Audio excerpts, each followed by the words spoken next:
Continuando então o estudo da camada 2, tratando agora especificamente sobre redes Ethernet.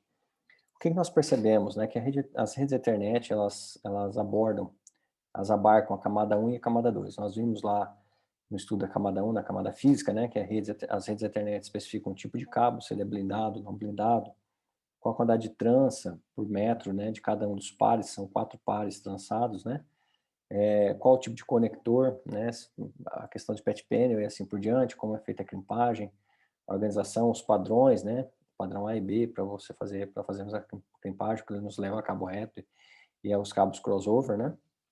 E aí, naturalmente, o padrão internet ele vai chegar até a subcamada MAC, né. Lembrando que o LLC é uma camada abstrata, né, então nós temos um padrão genérico que se encaixa em diversas camadas MAC, né, então a 802.3, que é a parte de rede cabeada, né, é claro que ela tem várias subdenominações, mas que nos indica a rede cabeada vai ter um tipo de camada de acesso ao meio, né, fazendo por as técnicas que nos permitem adentrar a transmissão em cima de cabo. Nós vamos ter o 802.11, a parte de Wi-Fi, né, então essa camada MAC que modifica consideravelmente de uma tecnologia Ethernet para outra, enquanto a LLC é uma camada genérica, né, 802.2, por exemplo, que é implementada dentro do sistema operacional. Naturalmente, quando nós pensamos em camada de acesso, na subcamada de acesso ao meio, nós vamos ter que, de alguma forma, enquadrar esses dados, que foi o que nós vimos no vídeo anterior. Então, a forma de enquadramento dos dados é feito por bit stuffing, ou seja, nós vamos inserir um conjunto de bits, e esse conjunto de bits, né, que não que servem para sincronizar e demarcar o início do quadro, né, vai ser uma sequência razoavelmente longa, de bits uns e zero. Então sempre que um quadro se inicia é inserido essa sequência no início do quadro, né? Na sequência nós temos o endereço de destino, o endereço de origem, esses endereços são formados por 6 octetos, e aí nós vamos perceber que daqui para frente nós não usaremos mais o termo byte, né? Uma vez que byte pode ser que um dos bits não sejam de dados, e sempre estamos tratando como octetos. Então, quando nós falamos um octeto, nós temos 8 bits, e esses 8 bits são de informação, né? Não são bits de redundância ou algo nesse sentido. Então, nós temos 6 octetos aqui para o endereço, então um endereço de 48 bits, e observe que nós temos um endereço de destino antes do endereço de origem, e isso é natural porque nós estamos muito próximo do hardware ainda, né? Então, como as redes Ethernet são implementadas atualmente por switches, e switches do estilo, né, da técnica, da tecnologia Storage and Forward, ou seja, primeiro eu armazeno o quadro chega no switch, eu armazeno ele internamente, analiso qual que é a porta de saída, de onde ele vem, qual que é a porta de saída, preencho as tabelas, né, as tabelas ARP,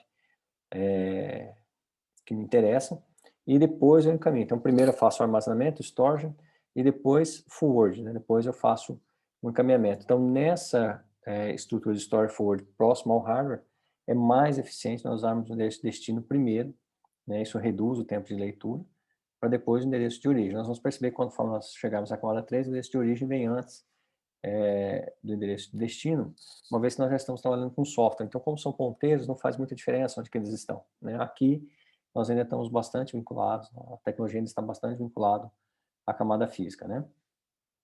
Nesses 6 octetos que formam o endereço da, da, o endereço MAC da placa, né? Os 3 primeiros octetos identificam qual que é o fabricante dessa placa, né? Ou seja, cada fabricante pode ser identificado unicamente uma vez que nós pegamos uma placa.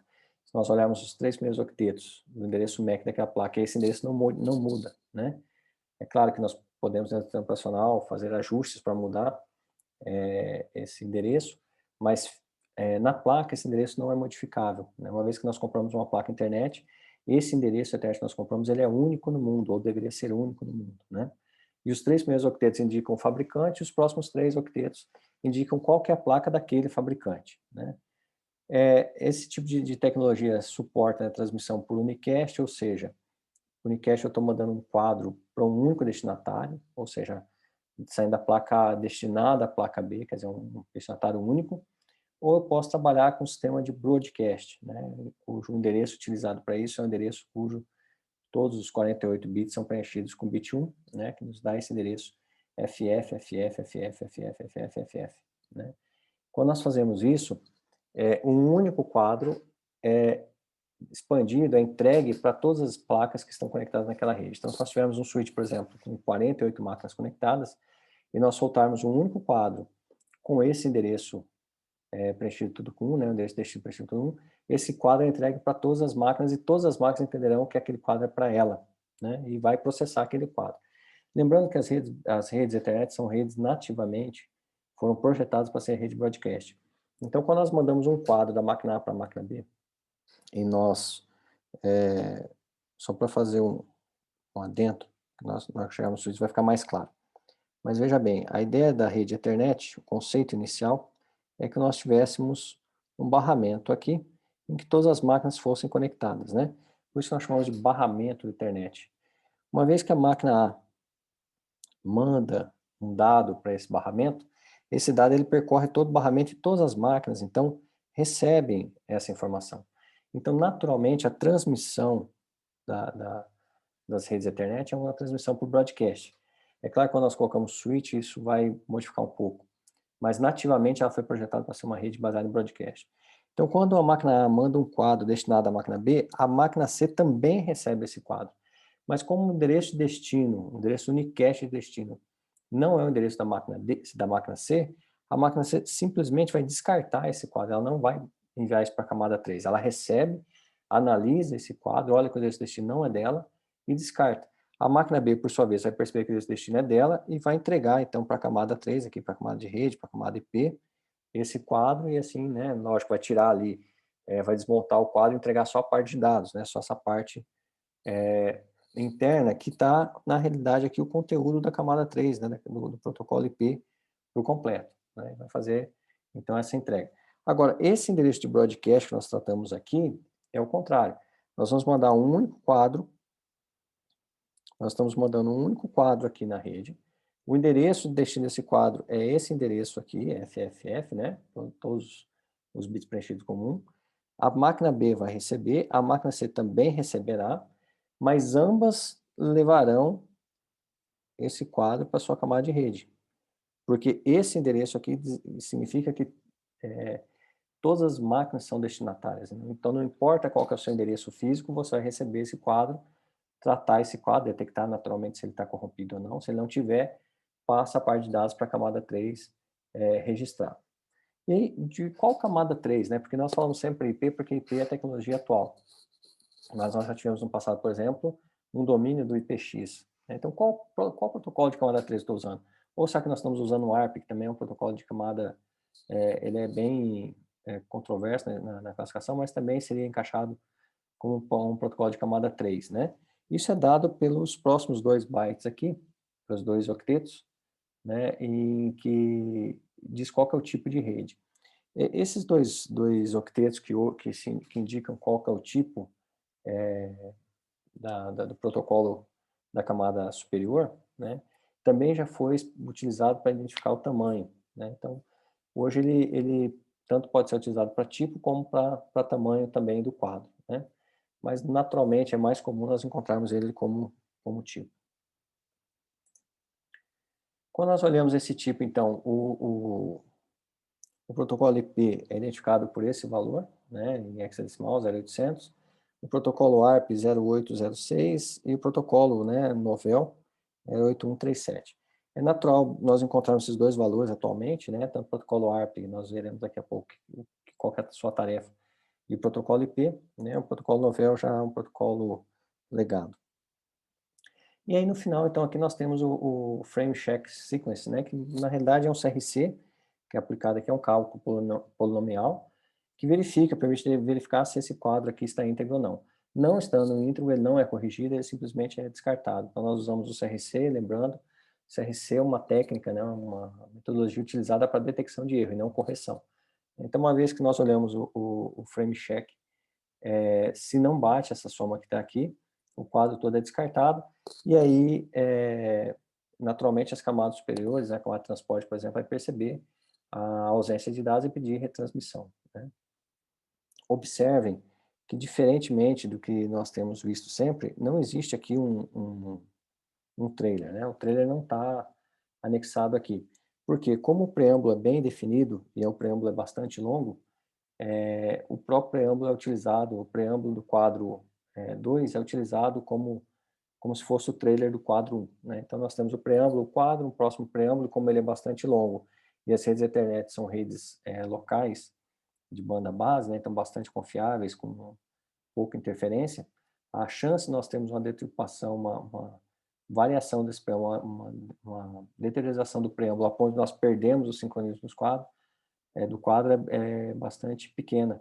Então, não compensa ficar, inserirmos um trailer ali no final para ficar consumindo mais a rede, né? Então, aqui nós temos alguns padrões de rede Ethernet. Quando nós falamos rede Ethernet, nós estamos tratando de um conceito genérico, né? Na realidade, a rede Ethernet ela tem vários padrões, isso para cabeado, para rede Wi-Fi, né? E esses padrões nos diz qual que é a taxa de transmissão que nós conseguimos, qual tipo de cabo que nós temos que utilizar e assim por diante. Então, nós temos o padrão 802.3U, né? Observe que quando nós falamos de rede Ethernet cabeada, nós temos o costume, né, de falar 802.3, né, de chamar de 802.3, nomear como 802.3.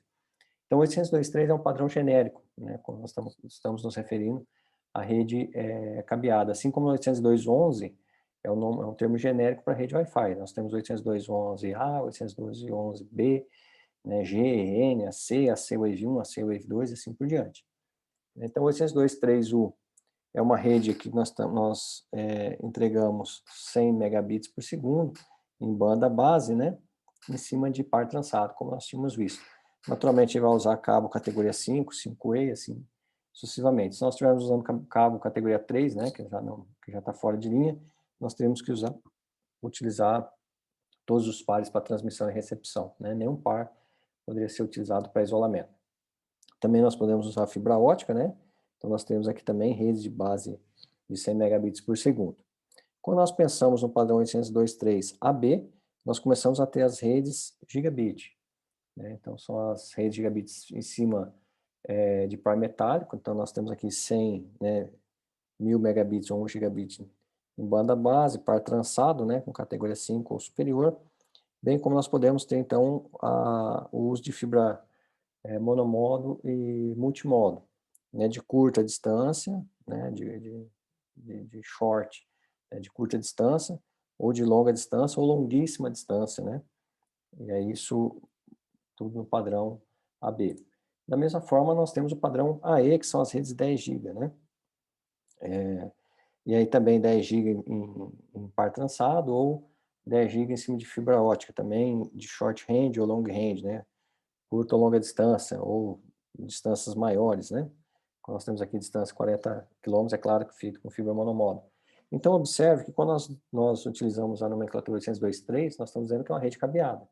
Agora, qual tecnologia, né? Qual que é o padrão do cabeamento que nós estamos utilizando? É uma rede 10 GB, então é 802.3AE.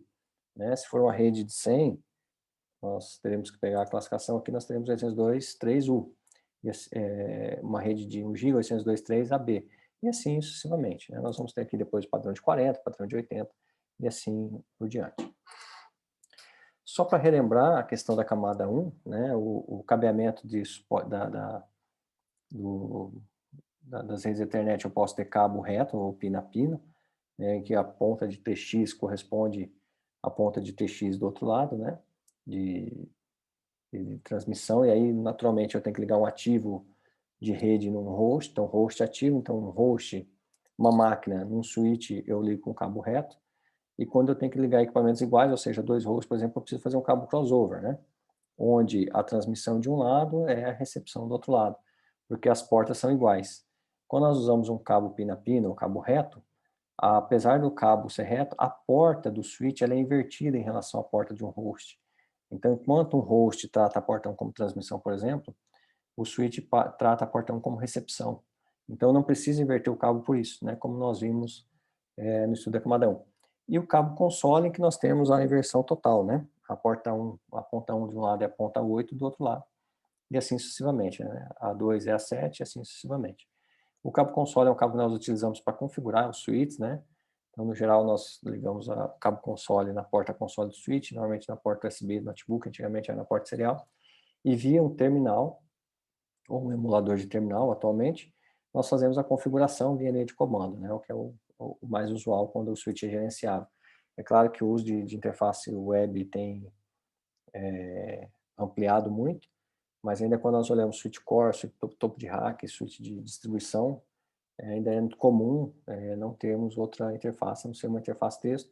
E é claro que com a entrada dos DevNets, né, a parte de automação, é comum hoje nós temos, quando se fala em rede baseada em software, em SDN, nós temos já, nós vamos olhar daqui a pouquinho, um pouquinho de arquitetura, mas nas arquiteturas Spine Leaf, é comum nós termos no uso de Python, por exemplo, dentro desses suítes para automatização de tarefas, né? Bom, voltando a redes Ethernet especificamente, ao padrão, as redes 802.3, ou seja, as redes cabeadas, elas utilizam o protocolo CSMA-CD, né? Ou seja, de Carrier Sense. O que é Carrier Sense? Quando uma máquina vai fazer uma transmissão na rede Ethernet, ela simplesmente escuta o meio, né, pela sua placa de rede, ela escuta as transmissões e percebe se o sinal que está no cabo é o sinal de desocupado, ou seja, não tem ninguém, nenhuma outra máquina fazendo a transmissão naquele momento.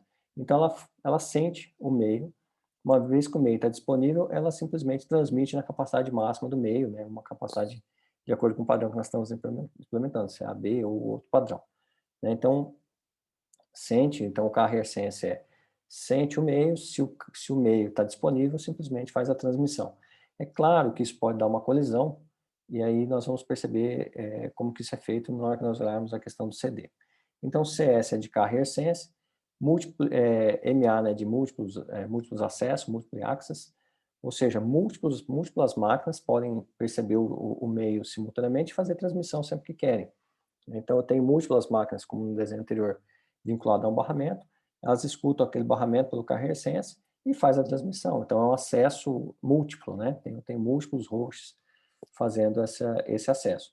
E o que é o Collision Detection? Olha bem, uma vez que eu tenho mais de uma máquina conectada a um barramento, né, é natural que ao fazer a transmissão, a máquina A, por exemplo, escute o meio está disponível para transmissão e ela começa a fazer a transmissão.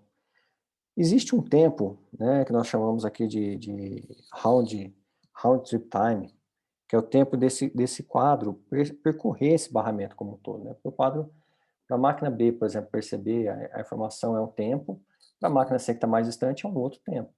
Quando essa máquina C escuta esse cabo, né, no momento dela, antes desse quadro da máquina A chegar, ela também vai perceber que o cabo, que o meio está disponível e vai fazer a sua transmissão.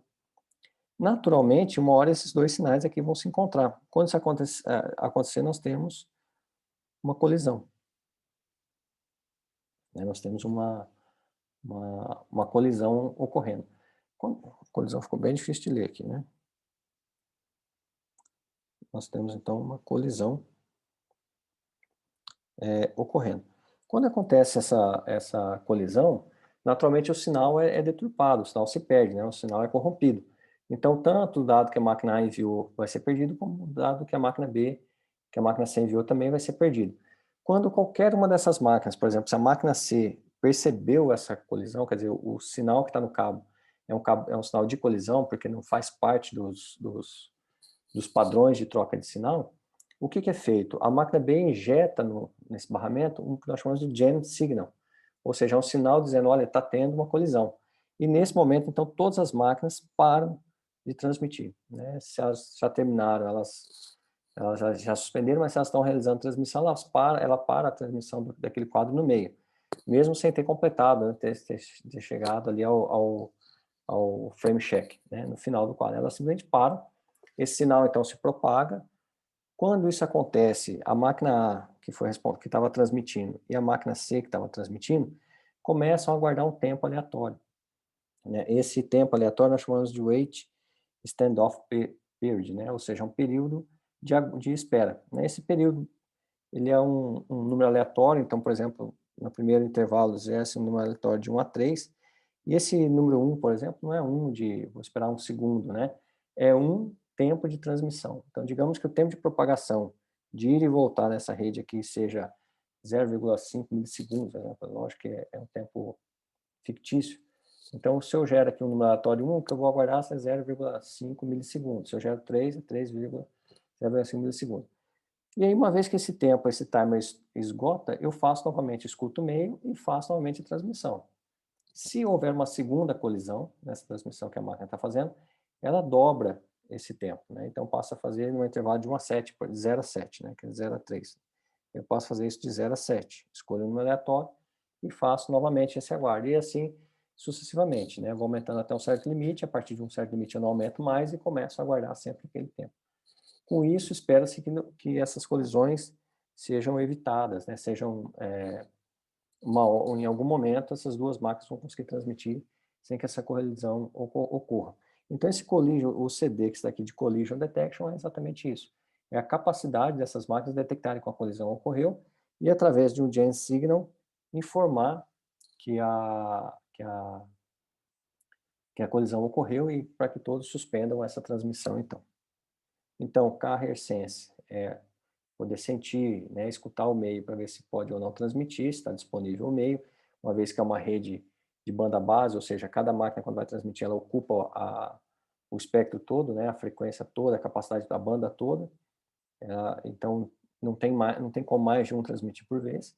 Então se escuta o meio está disponível faz a transmissão. É múltiplo acesso, né, o MA de múltiplos acessos, porque nós podemos ter todas as máquinas do barramento fazendo isso simultaneamente, e aí CD, porque a colisão pode ser detectada, uma vez detectada é emitido esse sinal, e gera-se então, cada as máquinas que participaram da colisão geram um tempo de espera para voltar novamente a transmitir. Quando nós estamos falando de rede Ethernet, o dispositivo padrão, né, que foi, né, pensado no conceito inicial da rede é o chamado Hub, né, que todos já conhecem, obviamente. E qual que é a ideia do Hub? É exatamente implementar isso que nós tínhamos dito até agora há pouco, né? Então, nós temos aqui a máquina A, a máquina B, a máquina C, a máquina C, A, B, C. E aí a nossa ideia era interligar essas máquinas por um barramento. É isso que o Hub faz. Na realidade, o Hub é esse barramento aqui. A diferença é que ele implementa portas aqui para facilitar a conectorização, né? Então, eu tenho as portas em que, através de um conector RJ, nós plugamos a máquina, então, aquele hub. Mas dentro do hub, a implantação que eu tenho é exatamente um barramento. Então, toda vez que a máquina A envia um quadro, todas as máquinas receberão esse quadro naturalmente. Se esse quadro é destinado apenas à máquina B, ela vai pegar esse quadro, como nós dissemos anteriormente, e passar para a camada 3. A máquina C vai ignorar esse quadro, mas ela também recebe esse quadro, né? Quando o endereço de broadcast, naturalmente, tanto a máquina B quanto a máquina C receberão esse quadro e passará para a camada de cima. E aí vem um conceito interessante de domínio de broadcast. O que é domínio de broadcast? Domínio de colisão, perdão. O que é o domínio de colisão? É a quantidade de portas envolvidas na possibilidade de uma colisão. Então, quando A envia um quadro, se B enviar um quadro, como eu estou dentro de um hub, existe a possibilidade de colisão porque eu estou usando um único barramento aqui embaixo, né? Como eu tenho um único barramento aqui, se A enviar um dado e B enviar um dado simultaneamente, vai acontecer uma colisão. Então, A e B estão no mesmo domínio de colisão. Se C também envia um quadro ali, naquele momento, você também está nesse mesmo domínio de colisão, porque pode acontecer uma colisão entre eles. Então, domínio de colisão é a junção de todas as portas cuja transmissão simultânea podem gerar uma colisão. E aí, naturalmente, num hub, o tamanho, né, a quantidade de portas envolvidas no seu domínio de colisão é a quantidade de portas que o hub tem. Então, se é um hub de 48 portas, seu domínio de colisão é 48, né? São as 48 portas, porque qualquer uma das máquinas que transmite simultaneamente pode acontecer uma colisão. E, naturalmente, é importante observar, né, que no hub, quando a máquina envia um quadro para a rede, todas as máquinas recebem esse quadro, como nós já falamos, mas a máquina A não recebe o quadro de volta. O quadro só é enviado para a máquina que está, para as demais máquinas, não para quem originou esse quadro. E, naturalmente, a desvantagem do hub é muito grande, né? A quantidade de colisão é enorme, tanto é que os hubs, antigamente, os hubs corporativos era comum eles virem com um LED que indicava a quantidade de colisão, e aí, no geral, você não conseguia usar todas as portas, né? Você ficava fazendo combinação de hubs para que as colisões diminuíssem, né? Então, ligar hubs em cascata, por exemplo, era horrível, porque acontece, no momento que nós ligamos um outro hub aqui em cascata, né? Cascata é ligar um hub no outro, né? Quando nós fazemos isso aqui, sem segmentar a rede, o meu domínio de colisão passa a ser todas as portas dos dois hubs. Então, se eu tinha 48 portas no hub A, mais 48 portas no hub B, meu domínio de colisão agora passa a ser 96 portas, né? Qualquer uma das 96 máquinas, se duas transmitirem simultaneamente aqui, nós vamos ter uma colisão e todas terão que parar de transmitir. Então, nós começamos a inviabilizar a comunicação de 96 máquinas nessa junção de dois hubs que nós fizemos aqui. O próximo equipamento que nós temos são equipamentos repetidores, né? A ideia do repetidor é fazer com que o sinal chegue a uma distância maior. Então, se nós fizermos uma transmissão, isso é bastante comum em redes de longa distância, né? Se nós estamos passando uma rede, por exemplo, de uma cidade para outra, é natural mesmo via fibra ótica, e quando eu emito um sinal, esse sinal se perde, né? Com o tempo ele vai, porque a fibra não é pura, né? Nós sabemos que o material de fibra não é puro, então o sinal não propaga eternamente, né? Infinitamente. Então, de tempos em tempos, conforme esse sinal vai se distanciando da origem, ele vai sendo degradado, ele vai perdendo a capacidade da informação, a informação vai se distorcendo. Então, de pontos em pontos, nós colocamos repetidores. O que o repetidor faz? Ele amplia o sinal, né? Na realidade, ele regenera, ele pega aquele sinal que está atenuado, regenera aquele sinal e envia de novo. Qual que é o problema disso? Que ele vai transmitir também o quadro que está com erro, porque ele regera exatamente como ele recebeu. Então, se saiu da origem um quadro correto e o quadro chegou incorreto, né? No meio do caminho ocorreu alguma coisa, o quadro chegou incorreto para ele, ele vai transmitir aquele quadro agora com erro. É diferente das bridges, né? Qual que é a ideia da bridge? A bridge foi constituída, foi criada para interligar redes diferentes. Então, quando eu tenho uma rede de uma tecnologia e uma rede de uma tecnologia diferente, a bridge é um equipamento que conversa com essas duas redes, que conhece os protocolos da rede e faz a transmissão de uma para outra. Então, como ela está fazendo a conversão de uma tecnologia para outra, ela cria os quadros, né? Ela não só retransmite, ela não regera os quadros que ela recebe, ela cria os quadros.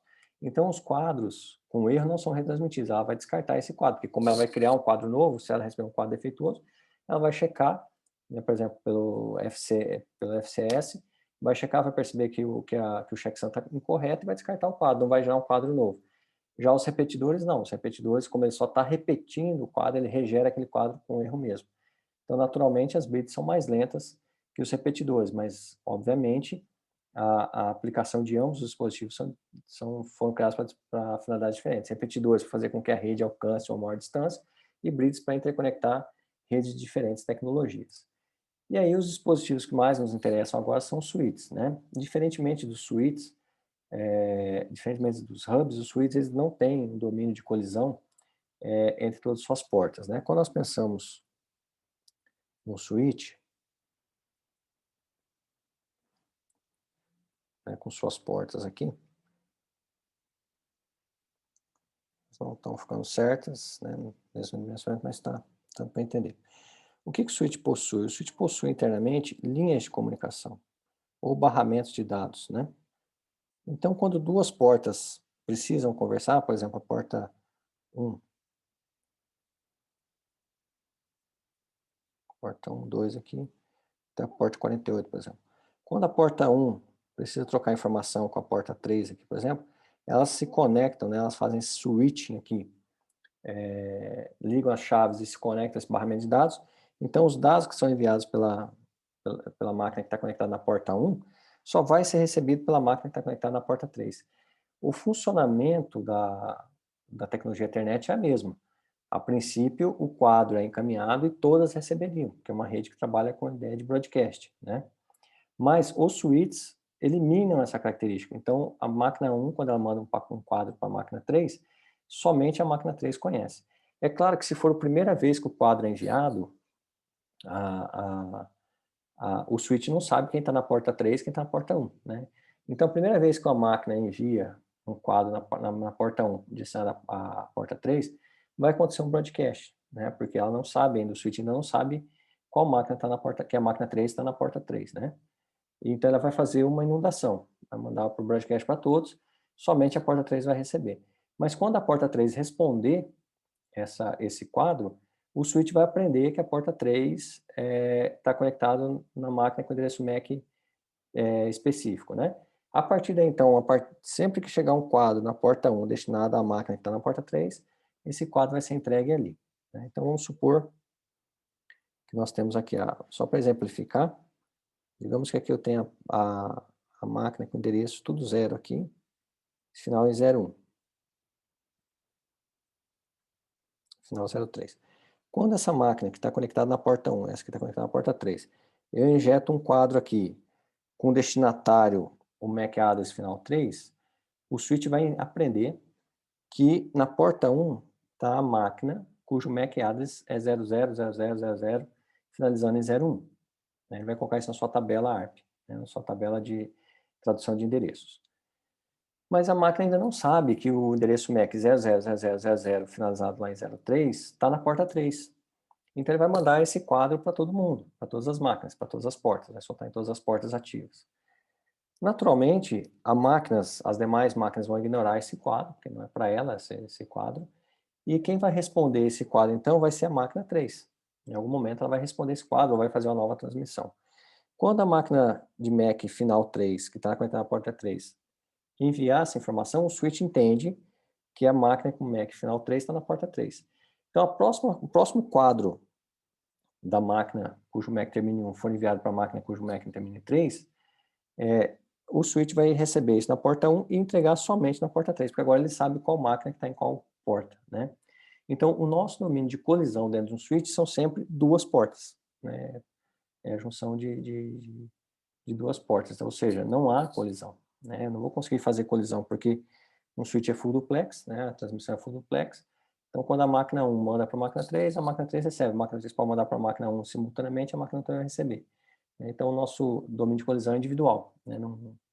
Não tem colisão nesses switches. E aí nós dizemos, então, que o nosso domínio de colisão é por porta, ou seja, cada porta tem seu domínio de colisão, ela com ela mesma. Então, o nosso domínio de colisão no switch é um domínio de tamanho 1, né? Enquanto o nosso hub, nós estávamos vendo lá, o domínio de colisão era 48 portas. Então, como nós já dissemos, né, esses switches possuem aqui um MAC address table, uma tabela de tradução de endereços que registram então, esses endereços MAC, né? E esses endereços são registrados na hora que nós transmitimos um quadro. Na hora que uma máquina transmite um quadro, o quadro passa por aquela porta e, naturalmente, ele marca que aquela porta possui aquele MAC address, porque era um endereço de origem, né? Ou seja, a máquina está conectada diretamente. É claro que, se nós conectarmos aqui um hub ou um outro switch aqui, e aqui esse switch tem 48 portas, né? Cada vez que uma máquina enviar informação aqui, né, digamos que essa máquina aqui, que é a máquina J, injete dados e mande um quadro para a máquina A. O MAC address que vai chegar na porta, nessa porta 48, é o MAC address da máquina J. Então ele vai marcar aqui na porta 48, está a máquina J. Quando essa máquina aqui, digamos, seja a máquina L, manda um quadro para algum lugar também, por exemplo, para a máquina A, o MAC address vai chegar nessa porta 48, é o MAC address L. Então ele vai marcar o seguinte, ó, na porta 48 também está o MAC address L. E aí nós começamos a ter múltiplos MAC address por porta, né? E aí, naturalmente, a tabela MAC deveria marcar um MAC address por porta. Aí, então, esse MAC address fica sendo trocado e aí nós começamos a ter problema aqui nessa tabela ARP, nessa tabela MAC, né? E aí, naturalmente, quando nós falamos nos domínios de colisão, né? Então, o switch permite fazer essa divisão da rede de acordo com seus domínios de colisão. Então, aqui nós temos só o domínio de colisão do hub, então cada hub é seu próprio domínio de colisão. E os switches aqui, então, nós temos entre as duas portas que estão conectadas. A colisão é só entre essas duas portas aqui. Aqui eu deixei um exemplo só para nós entendermos como é que é preenchida a tabela ARP, né? A tabela MAC. Tabela MAC ou tabela ARP, né? Depende do sistema operacional, depende do switch, cada um intercambia os dois nomes. Sempre, como eu disse, sempre quando envia-se um quadro, ele preenche quem que é a origem. Então, quando a máquina 1, né, envia um quadro para a máquina 3333, quando esse quadro chega na porta 1, ele marca a porta 1 possui o MAC address 111. Quando a máquina 3 responde esse quadro, naturalmente, ele vai marcar que a máquina 3 está na porta 6, porque voltou um quadro aqui dizendo que a origem era a máquina 3333. E assim sucessivamente, conforme vai sendo enviados os quadros, essas tabelas vão sendo preenchidas, né? E aí nós temos, então, essa tabela, naturalmente, ela tem um tempo de refresh, né? Se essa informação não passa, se não vem nenhum quadro mais naquela porta 6 ali depois de um certo tempo, essa entrada da porta 6 vai ser apagada, né? E aí nós entramos aqui num detalhe de mercado, né? Que são as classificações de switch. Então, no geral, os switches, quando nós vamos trabalhar com eles têm algumas classificações. E a mais comum nós encontrarmos switches classificados como switch core, né? Qual que é a ideia do switch core? É ele manter o núcleo da rede de camada de enlace. Então, qual que é a ideia natural que nós temos, né? Nós temos switches aqui de acesso, vou colocar switch de acesso, onde estão conectadas as máquinas, né, dos usuários.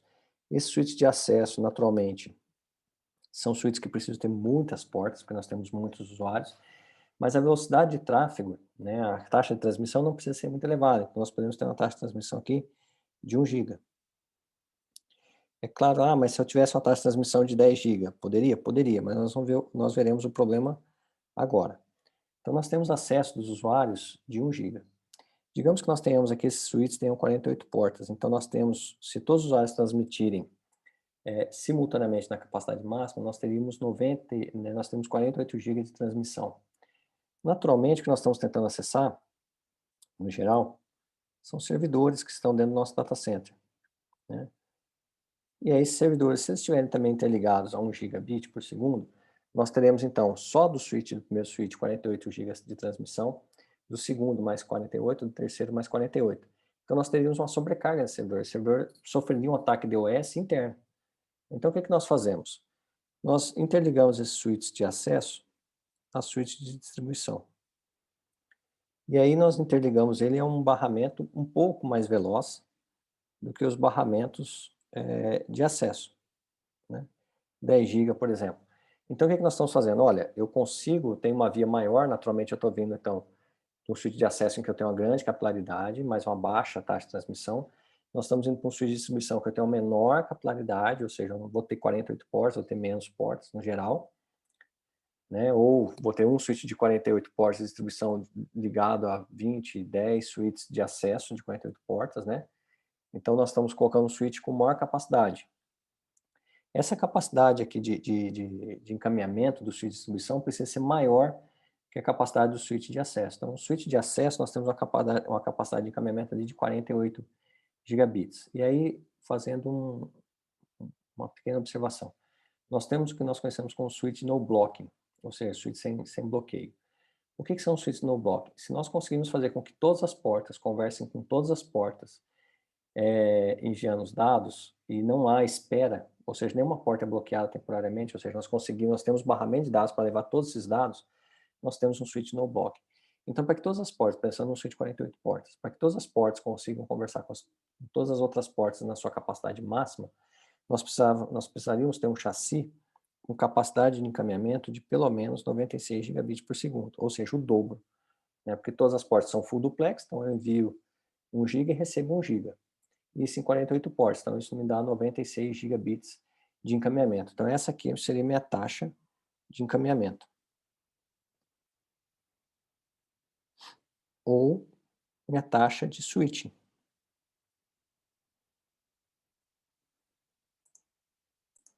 Minha taxa de switching, né? Ou seja, a taxa de encaminhamento que eu tenho. Então, isso são switches no blocking. Naturalmente, essa taxa de encaminhamento do switch de acesso, digamos que seja ali 96. No meu switch de distribuição, essa taxa de encaminhamento tem que ser muito maior, porque eu vou receber aqui vários links de 10 GB, né? Ou, se eu quisesse, eu poderia colocar dois links, poderia colocar dois links de 10 aqui, né? E fazer um lag, ou seja, um link aggregation, fazendo com que esses links aqui se comportassem como sendo links de 20. Nós passamos então a ter 20 gigabits por segundo. Qual que é a vantagem de fazer essa junção, esse port aggregation? Quando nós fazemos um port aggregation switch, as duas portas de 10 GB do switch de acesso passam a trabalhar como se fosse uma só. Então, eu tenho duas portas, né, capacidade de envio das duas portas, então se cada porta é 10 GB, eu passo a ter 20 GB, mas ela é tratada como uma só. Então, tem um MAC address só vinculado, por exemplo, né, na máquina que é conectada ali. Naquele switch eu teria só um MAC address que poderia passar ali, né? Então, essas duas portas comportam como se fosse uma só. Qual que é a vantagem? Se eu tenho, por exemplo, um switch de acesso ligando a sua distribuição, se um desses cabos se romper, o outro continua transmitindo, né? Então, eu começo a ter redundância. Alguns switches aceitam, por exemplo, virtualização. Então, nós podemos colocar um segundo switch de distribuição aqui, ligar, em vez de fazer essa ligação aqui, nós poderíamos ter feito a ligação aqui, né? Deixa eu só tentar apagar, se eu consigo apagar esse cabo. Nós poderíamos ter feito essa ligação, que é o switch de acesso, ligaria aqui e fazia um link aggregation aqui, ó. Só que para isso funcionar, eu preciso trabalhar com o modo Fabric, ou seja, eu preciso virtualizar esses switches e eles trabalharem como se fossem um só. Então eu tenho dois switches físicos, mas virtualmente eles são tratados como se fosse um só. E aí nós vamos perceber, quando nós acessamos essas portas dos switches, nós vamos perceber que nós, em alguns momentos, vamos ter assim, porta Fast Ethernet, por exemplo, ou Gigabit Ethernet, no caso Fast Ethernet, switch 0, né, no barramento 0, a porta 24. Né? Então, esse é o switch 0, que é o primeiro switch aqui, ou switch 1.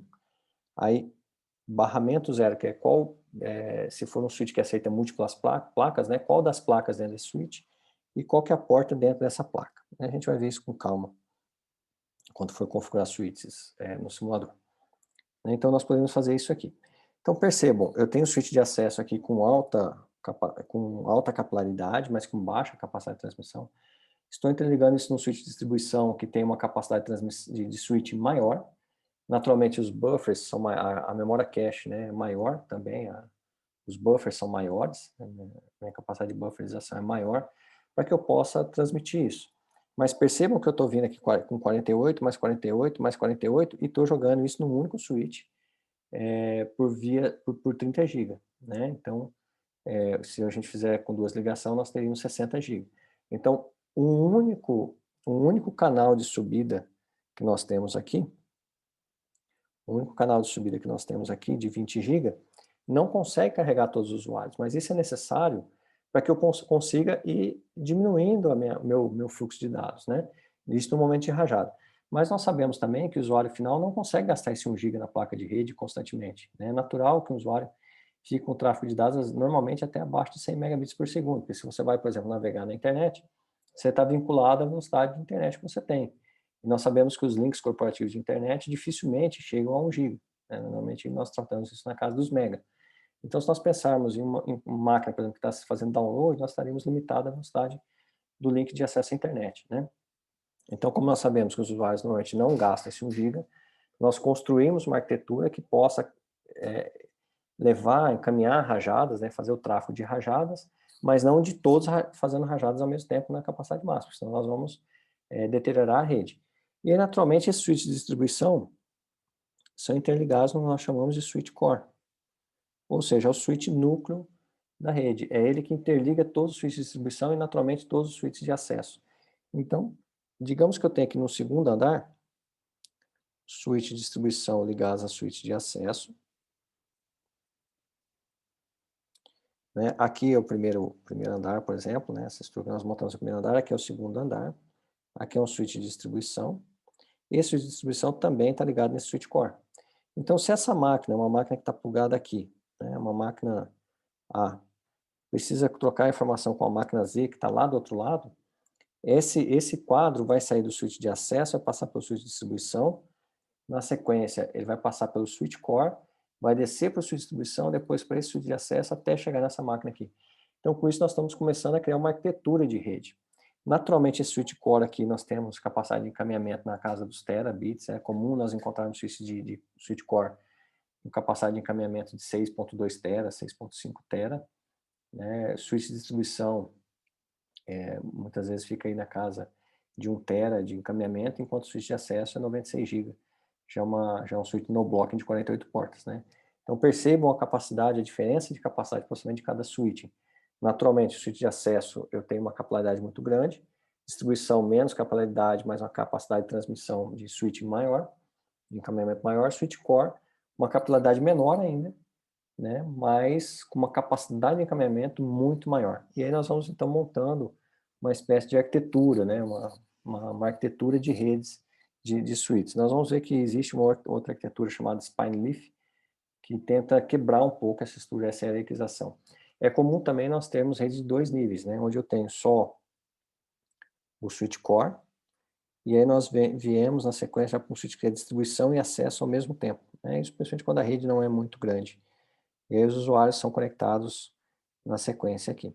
E aí voltando naquela estrutura que nós tínhamos lá de 3 níveis, né, onde eu tenho o switch core, conjunto de switch de distribuição, só para simplificar o desenho, e um conjunto de switches de acesso.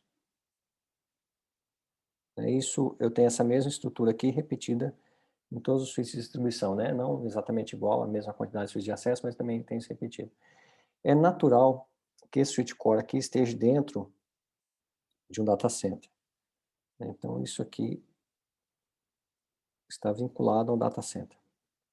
E aí, dentro desse data center, nós vamos ter os racks onde estão os servidores. E no topo desses racks, por isso que chama switch topo de rack, ou switch TOR, top of rack, porque eles ficavam, inicialmente quando nós projetamos as redes, começamos a colocar isso, nós colocávamos o switch sempre na parte de cima do rack. Então ficavam os servidores para baixo, o switch em cima, então nós tínhamos o switch topo de rack. Com algumas implantações colocam o switch embaixo, né? Então teria um bottom of rack, né? Mas o nome comercial que ficou foi um switch store, né? O top of rack. E aí naturalmente nós temos então esse switch store conectados aqui dentro do data center. Isso aqui vai então para as máquinas servidoras, né? Deixa eu só mudar o desenho para poder diferenciar o servidor do resto. Então aqui vai para as máquinas servidoras, naturalmente.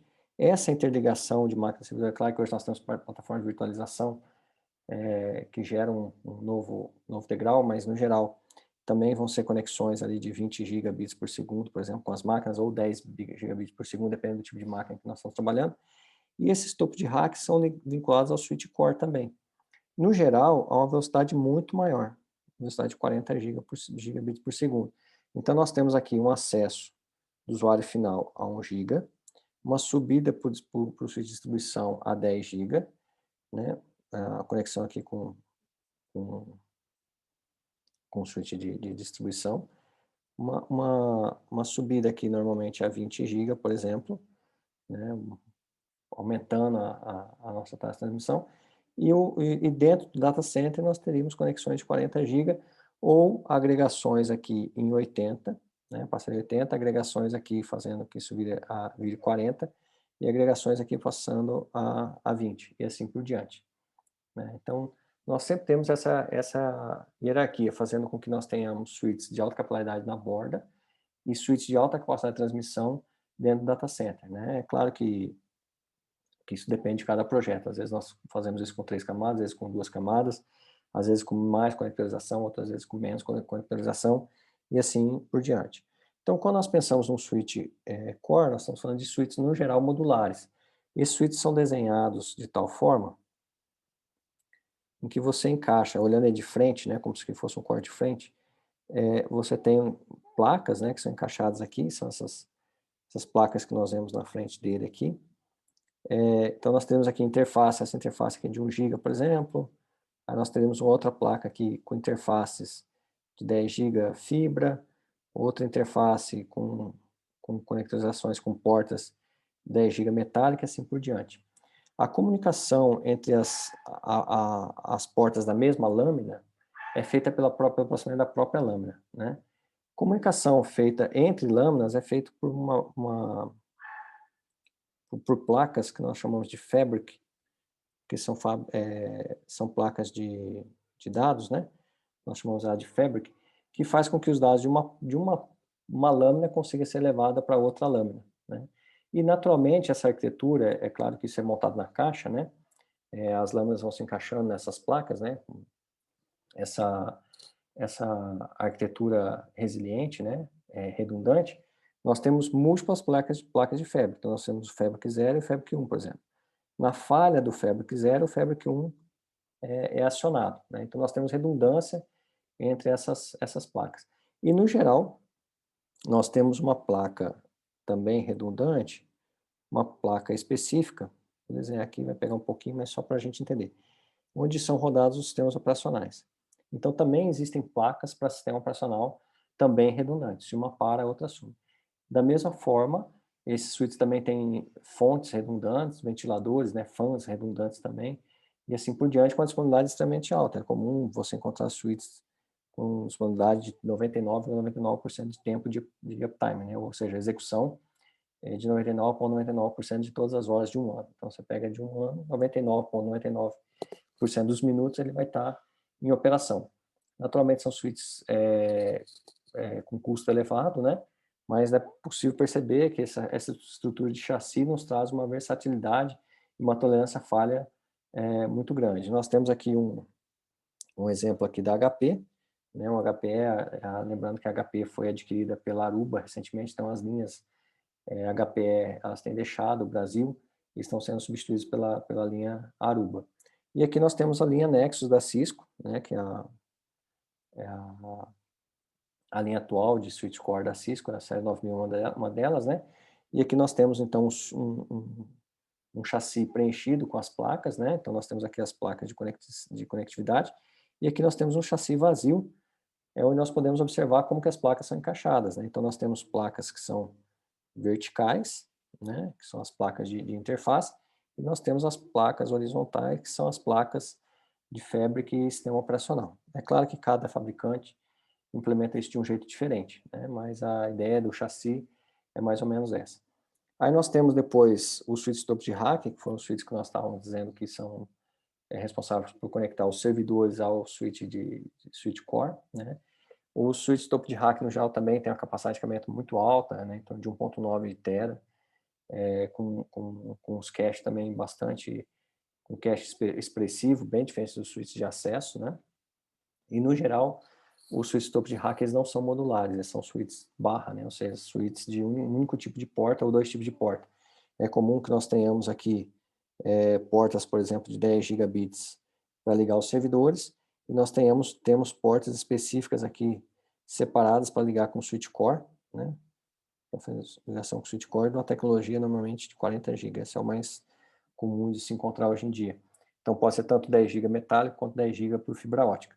E aqui nós temos um outro exemplo de um switch mais que faz distribuição e acesso, não é só acesso, há uma série 5500 da HP também, que é um switch que tem 48 portas, né? Um switch também no blocking, então o seu barramento tem pelo menos 96 GB de capacidade de encaminhamento.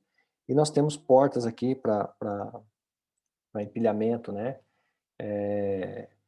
E lembrando, esse empilhamento não é simplesmente cascatear um switch no outro, né? Pegar um switch e ligar através de uma porta aqui num outro switch qualquer, né? Isso é feito pela porta de fibra aqui, onde nós cascateamos com outro switch na porta de fibra, e via configuração nós dizemos que isso aqui é um empilhamento de switches, né? Seja por virtualização, por agregação, por composição de um único fabric, ou seja, por uma outra técnica. Então, tem switches que empilham por portas convencionais, como é o caso desse 5500 da HP, como tem switches que empilham por cabo específico, como é o caso desse switch aqui da Cisco, em que nós temos na parte de trás dos switches portas específicas para empilhamento. Então, nós empilhamos o switch 1 no switch 2, switch 2 no switch 3, switch 3 no 4, e voltamos o empilhamento aqui, fazendo com que eles se comportem como se fosse um único switch, né? Então, conforme o projeto que nós fazemos, podemos empilhar pela fibra, se nós estivermos usando uma tecnologia, por exemplo, de Fabric, ou podemos empilhar pelos stacks de acordo com portas específicos e cabos específicos. Aí depende de cada fabricante. E aqui, então, nós temos um resumo dessa hierarquia que nós acabamos de discutir. Então, existe um switch core, no geral, nós fazemos ele redundante, né? Para que se um falhe, o outro assuma. Depende, claro, que isso depende do orçamento que nós temos disponível para montar o projeto.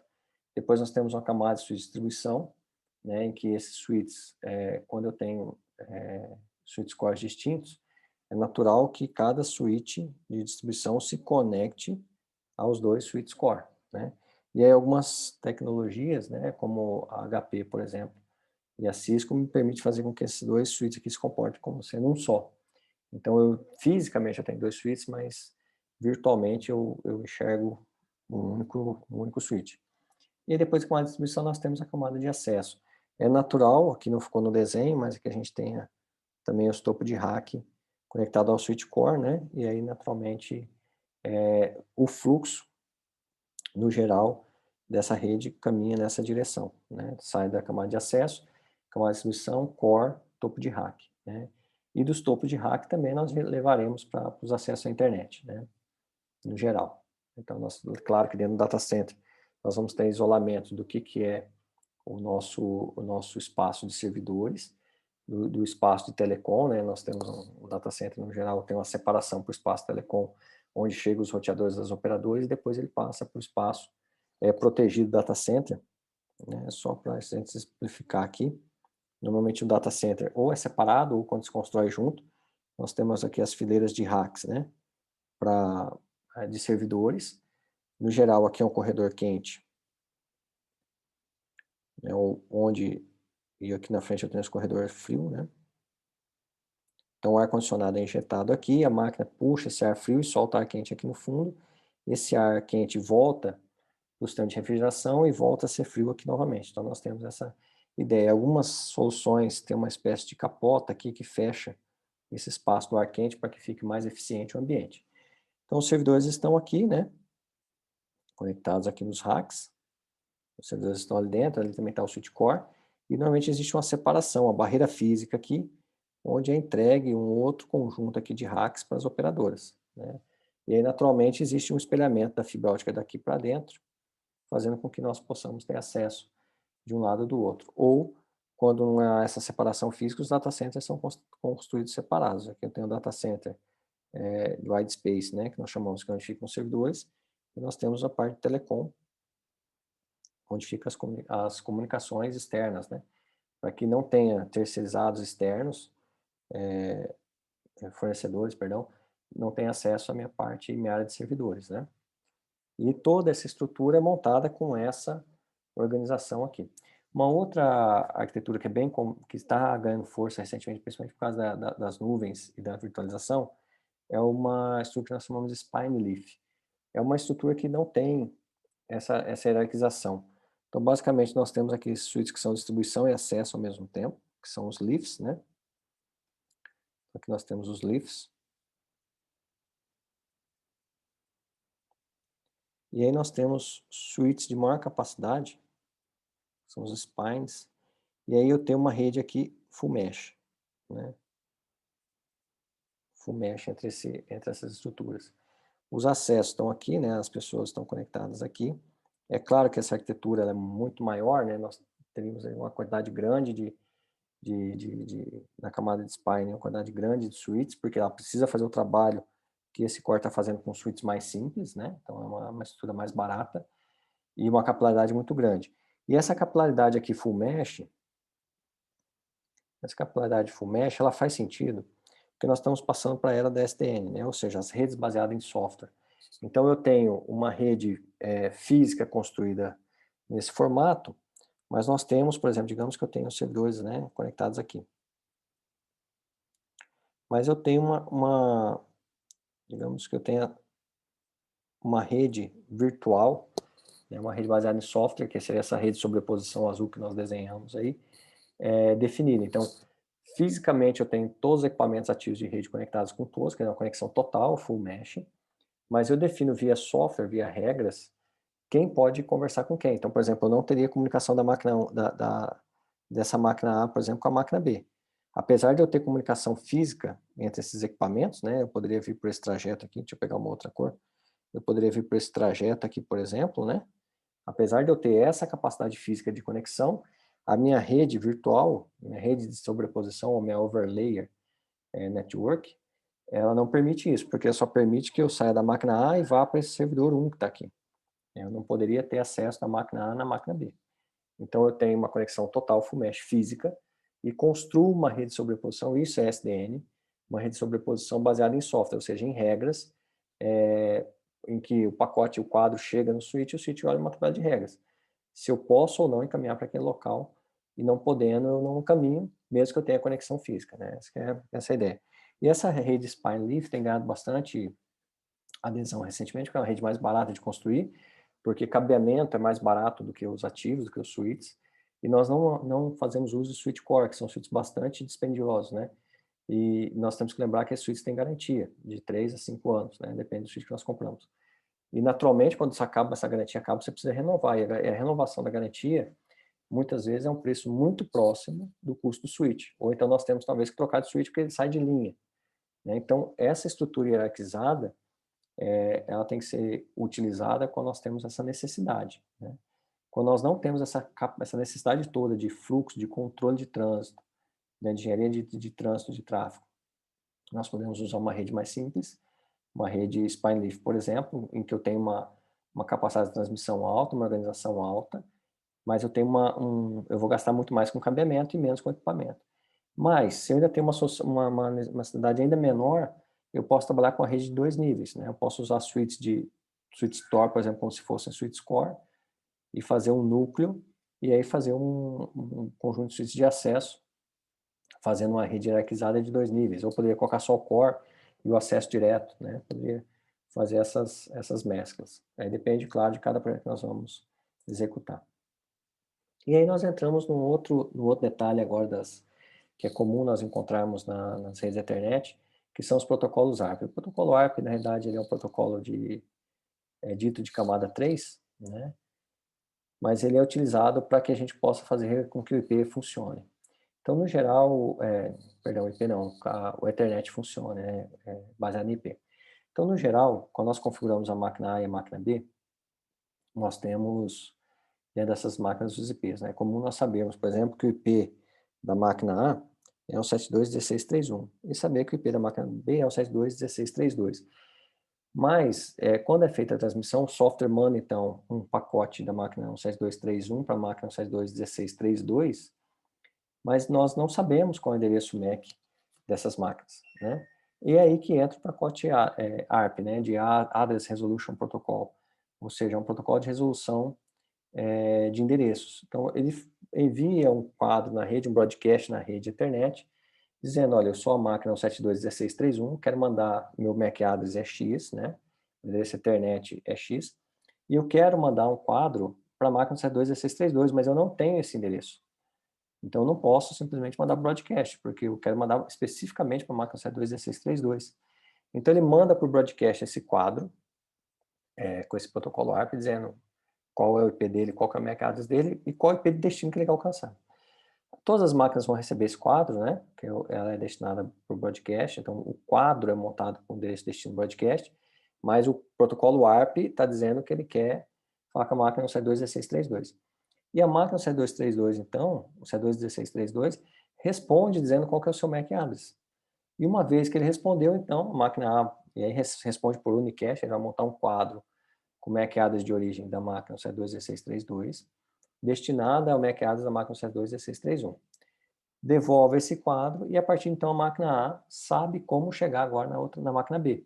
E aí então ele vai montar o quadro agora com o endereço MAC destino. Porque lembra, preciso lembrar, quem carrega os dados de fato, quem endereça os dados de fato, é a camada 2. Né? A camada 2 que diz qual que é a placa de rede que vai receber aquele dado.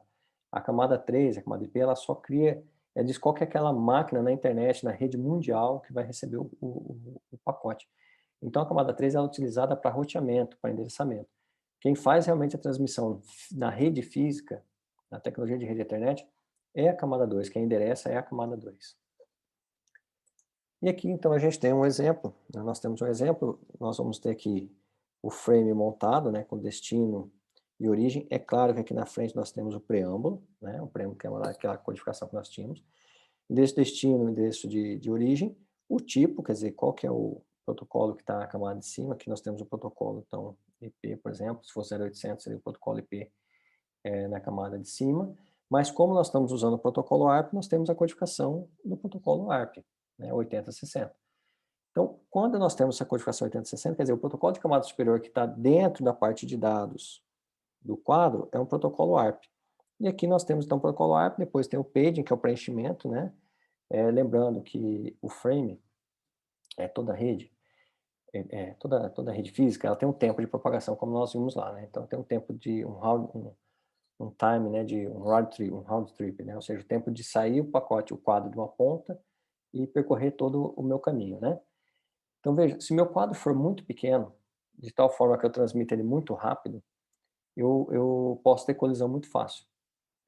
Então, os quadros, e posso ter colisão fácil, não consegui também detectar essa colisão, né? Porque eu mandei o quadro, não estou vendo mais nada, e esse quadro está demorando para pagar, mas eu terminei de preenchê-lo na rede muito rápido, porque ele é muito pequeno. Então, todo quadro tem um tamanho mínimo. E o protocolo ARP, ele gasta só os 28 octetos, que é menor do que o tamanho mínimo. Então, eu preciso preencher aqui, fazer um page, fazer um preenchimento com zeros no final desse quadro, né? Aí, cada tecnologia, se nós olharmos tecnologia 802.3, AE vai ter um tipo de um tamanho mínimo, cada um tem o seu tamanho mínimo, baseado nesse tempo de propagação. E aí, no final, nós vamos ter o CRC, que é o FCS aqui, né? O frame check. E então o protocolo ARP tem esse formato aqui, né? Qual que é o tipo de hardware que nós estamos trabalhando? Qual que é o endereço que eu estou trabalhando? Eu estou trabalhando com 802.3. Então vai ter uma codificação por 802.3. Por quê? Porque o protocolo ARP, ele converte, eu tenho o IP e estou procurando o endereço da camada de rede, né? Da camada de enlace, perdão. Mas não necessariamente essa camada de enlace tem que ser uma camada Ethernet. Pode ser uma camada PPP, por exemplo, pode ser, apesar que PPP é ponta a ponta, né? Mas pode ser, podia ser ATM, pode ser qualquer outra rede de enlace, né? HDLC, qualquer outra coisa. Então, eu preciso dizer qual que é o tipo de endereço que eu tô procurando, né? E qual que é o protocolo da camada que eu estou usando. Então, estou mandando um IP e estou esperando um MAC aqui, um Ethernet, né? Então, estou enviando aqui um IP e estou aguardando aqui uma resposta Ethernet. Qual que é o tamanho desse, desse, desse endereço, né? Esse aqui é dado em octetos, né? Então, o número que eu tiver aqui é vezes 8, vai me dar qual que é o tamanho do endereço que eu estou esperando. E qual que é também o tamanho do endereço da camada de rede, né, da camada 3. E qual que é a operação? Eu estou enviando, isso um send, um request e um reply, né? Estou fazendo request, estou fazendo reply. Né? Então, tem o meu código de operação ali também. Aí, naturalmente, nós vamos preencher aqui com o endereço de origem do hardware, o endereço IP da origem, então esse aqui relativo ao host A. Nós vamos preencher aqui qual que é o endereço destino, né, no 72.16.32, se eu não me engano. E o que nós vamos fazer aqui? Deixar zerado. Porque nós não sabemos qual que é o endereço, é isso que eu quero saber. Então, e aí só uma observação. No endereço destino aqui do quadro, observem, no endereço destino do quadro aqui, isso aqui vai ser enviado para broadcast. Então, o quadro de camada 2 é um quadro de broadcast. Mas o meu protocolo ARP que está aqui dentro está procurando o endereço MAC dessa máquina aqui, no C21632. Esse quadro vai ser recebido por todas as máquinas. A máquina no C21632, né, todos vão receber, vão entender que o quadro é para ela, porque o endereço é um endereço de broadcast, vai mandar para a camada 3. Quando chegar na camada 3, qual o protocolo da camada 3 vai ser acionado? Protocolo ARP. Por quê? Porque está lá dizendo que é para entregar para a camada 3. Está dizendo aqui que é para entregar para a camada 3, protocolo ARP. O ARP vai olhar, vai abrir então e vai perceber, olha só, eu estou precisando aqui responder qual que é o MAC address dessa máquina. Qual que é a máquina destino? Essa máquina aqui, o C21632. Então, todas as máquinas que não têm esse IP aqui vão descartar esse pacote. A própria camada 3 vai descartar, porque não é para ela. Não é porque chegou o pacote para a camada 3 que a camada 3 é obrigada a tratar. Não é para ela, ela simplesmente descarta. E aí, então, a máquina B, que possui esse IP, vai preencher aqui o seu MAC address, digamos que o MAC address dela seja 0000000003, né? Vai tirar isso aqui, só que ela vai colocar isso aqui como sendo origem, né? Vai colocar nesse campo aqui. Vai preencher o endereço de hardware dela e vai devolver, né? Perdão, vai colocar aqui mesmo. aqui que vai mudar, né? O destino agora vai ser o MAC address da máquina A. E vai devolver esse quadro, então, para a máquina A. Agora, veja bem, ele veio com o broadcast, mas ele volta para o MAC address da máquina A. A máquina A, então, vai receber isso, né? Vai jogar para a camada 3, vai observar que foi preenchido aqui, então, o MAC address correto, e agora sim ela sabe o MAC address, então, da máquina B, e aí essa comunicação passa a funcionar. Essa é a funcionalidade do protocolo ARP. Ou seja, eu tenho o IP de destino, mas eu não tenho o MAC address. E eu só consigo mandar informação pelo MAC address. O que anda na rede é um quadro, não é o pacote. Então, eu preciso achar o MAC address da máquina de destino. Como que eu faço isso? Preencho um quadro com um protocolo ARP. Nesse protocolo ARP, eu pergunto quem tem o IP que eu estou procurando, 72.16.32, por exemplo. E no destino desse quadro, eu vou colocar o endereço podcast. Todas as máquinas receberão, passarão o protocolo ARP para a camada 3 de todas as máquinas. Só a máquina que é responsável por aquele IP vai preencher a resposta aqui no ARP, no protocolo ARP. Vai montar um novo quadro com esse ARP dentro, na parte de dados, né? Então, o ARP de resposta vem aqui também. E o endereço destino aqui vai ser o MAC address da máquina A. E o MAC de origem vai ser o MAC address da máquina B. E vai mandar, então, agora essa resposta unicast para a máquina A. A máquina A vai receber, vai ver que o MAC address é dela, vai entregar para a camada 3 para o protocolo ARP. O protocolo ARP vai ser aberto e vai achar aqui, então, qual que era o hardware que ele estava procurando. Uma vez que ele achou qual o hardware que ele estava procurando, agora consegue fazer comunicação de camada 2, né, entre A e B. Então, aqui nós temos só essa exemplificação que eu fiz ali no desenho, né? Então, nós temos aqui preenchido, o endereço foi preenchido com 0, e aí volta a resposta, né? Só fazendo a correção aqui, a resposta volta na origem, né? Então, nós temos a inversão, ele vai 0 aqui no target, e a resposta volta no source, né? Não volta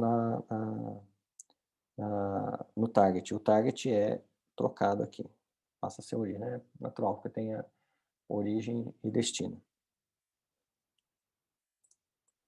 E aqui nós temos a possibilidade de ver a tabela ARP, né? Que nós colocamos esse no sistema Windows.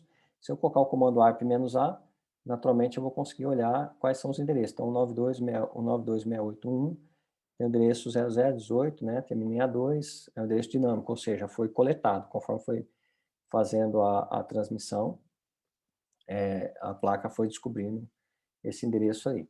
Da mesma forma que eu tenho o 92.68.56.255, né, que é o endereço podcast, ele é estático, naturalmente, que é o endereço fixo. 224.0022 também é estático, né? E aí, outros endereços. E é claro que eu poderia preencher um endereço manual, poderia chegar aqui também e dizer, olha, o 92.68.1 tem o MAC address X aqui, também seria estático, eu estaria preenchendo manualmente. E dinâmico é quando ele vai descobrindo, né? E aí, então, nós chegamos ao protocolo Span Tree. O protocolo Span Tree, nós percebemos lá que nós interligamos um switch no outro, e aí nós fazemos múltiplas ligações, né? Por exemplo, uma rede full mesh. E aí, naturalmente, isso vai gerar loops, né? Nós percebemos que a rede Ethernet é uma rede baseada em broadcast, então quando eu mando um pacote, eu vou gerar, se eu tiver loop, switch conectado em switch que volta para o primeiro, né? Algo parecido com isso. Naturalmente o broadcast vai voltar para cá, depois vai voltar, e isso vai gerar um loop. E eu preciso achar uma forma de parar esse loop. Isso é um assunto do protocolo 802.1d, que é o protocolo Span Tree, que elimina esses loops da rede Ethernet. Isso no próximo vídeo.